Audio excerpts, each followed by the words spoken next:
Hey, it's your buddy Peace and Harmony with you here today.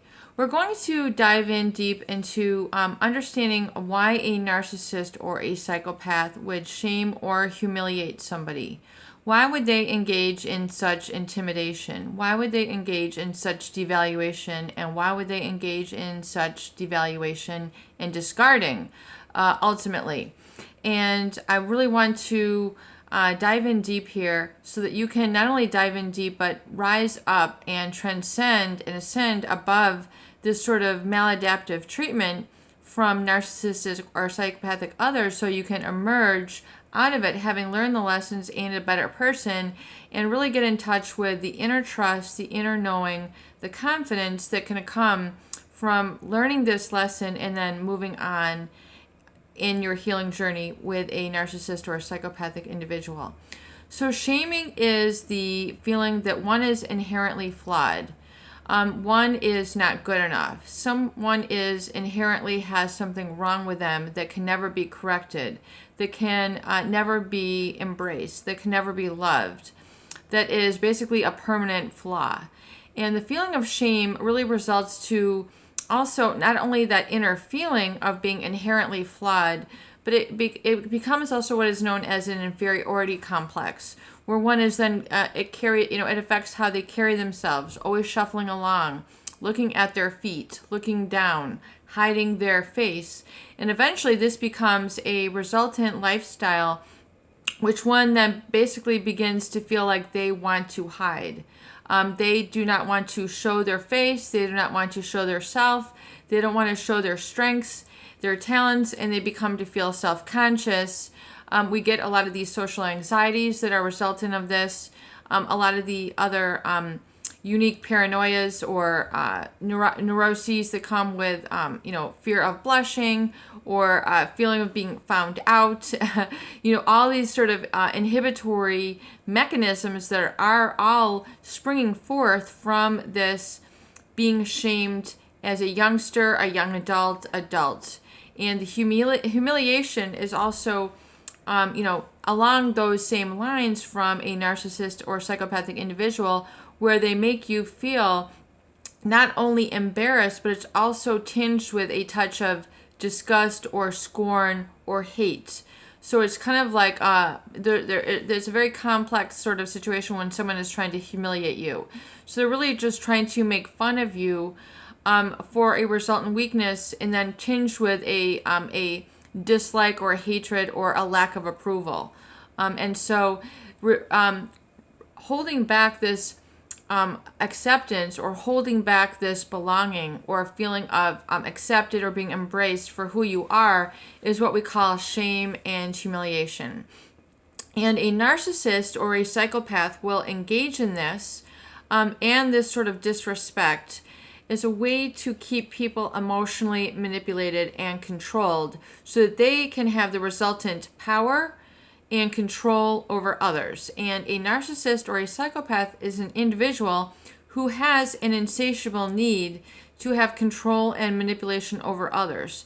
So they're constantly trying to control the environment, control the people in the environment, control their perceptions, control their values, control their behaviors, so that eventually these persons are not permitted to be self-regulatory, or what we call autonomous human beings. Freedom.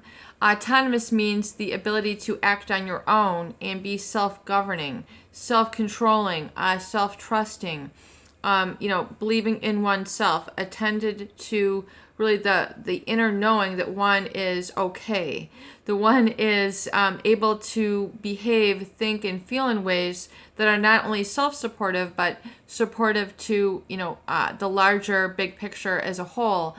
Humanity as a whole, or an organization as a whole. They're contributory, they're productive, they're positive, they are valued, they're valued members of society, they make their contributions.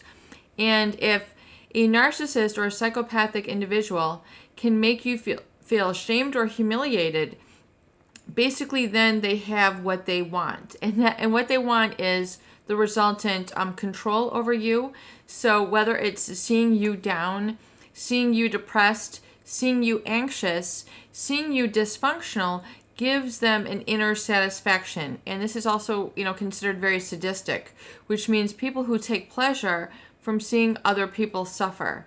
So, there's lots of ways to connect with people in ways, even if it's, nurturing and supportive, yet still, getting people to behave in specific ways that you need. For example, like with kids, kids, you kids are terrible. Why are you doing this? I mean, there's the shaming and humiliation, of course, but that, can become ineffective and, it'll boomerang and not give you the results that you want, which is respect and to be listened to and be cooperated with. Likewise, you can say, are you kids about done playing now? It's been 45 minutes. I don't want you to get too tired. Let's move on to another activity, shall we? I mean, there's all sorts of ways of approaching the situation and still getting really the desired results. But the narcissist or psychopath needs to maintain a sense of superiority, a pathological sense of self-importance or superior over others. They don't want to be equals. They don't want to be on the same level. They don't like to interact with those who they feel are above them, and so, or who present as a threat to them. So someone who oftentimes they target with shame or humiliation are those individuals who are sensitive or largely empathic, people who have a true and resultant inner life. So they are abounding and have an abundance of the qualities which they do not possess. So, for example, someone who has meaning in life is attentive to these sort of what do we call it, what is the word I'm looking for? So something that you cherish or that you love. You have a nostalgia for things, certain things that are personally meaningful to you, significant, heirlooms, something that is meaningful to you, or you have empathy. And you attune to these sort of things in conversation, or you attune to these sort of things when you watch a movie.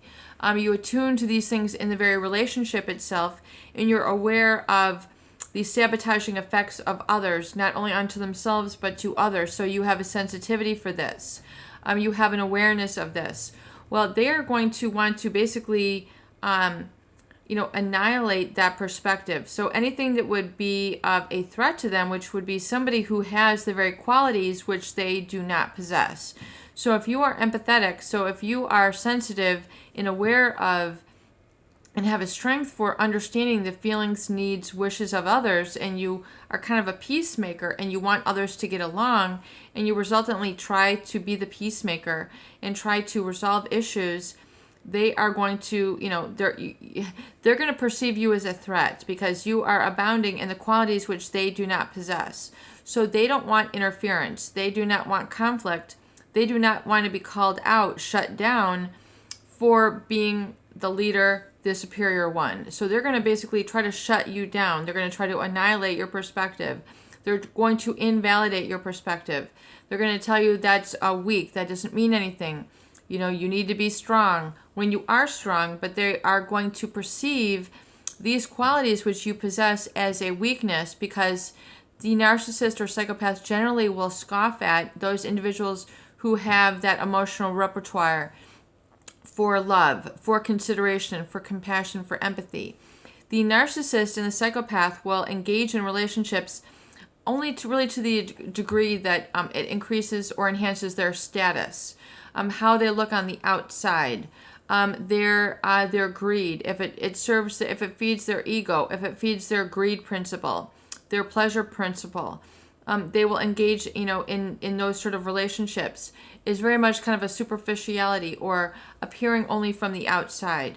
So this, this resultant shame and humiliation is they really want to take down those individuals who present as a threat, who abound with the qualities which they are deficit in. So rather than feeling, an open-mindedness and approachability to people who are who have these strengths, they would rather just shut them down and basically pretend that they don't exist, are unimportant, or are invaluable. And so oftentimes people then receive the wrong messages and then go through life resultantly shame-based and have this pervasive feeling of a woundedness or a pain that never goes away. This humiliation that is coupled with that, which is basically, a rejection for who you are. And just please remember that this abuse exists with only the abuser. It has nothing to do with you, your true value, your true authentic self. It has only to do with the erroneous messages that were resultant from a narcissist or psychopathic individual who sought to control rather than support and help you expand in your life and become the person who you are and will become in your life purpose. So keep those in focus, keep your life in focus, and know how important, valuable, and loved you are, and continue to affirm that and know that in your heart, and you will then see life basically rise to meet you to reinforce those same messages. Peace and harmony with you here today. I hope these videos do help. Please share and please subscribe for more great tools, videos, discussion, and support.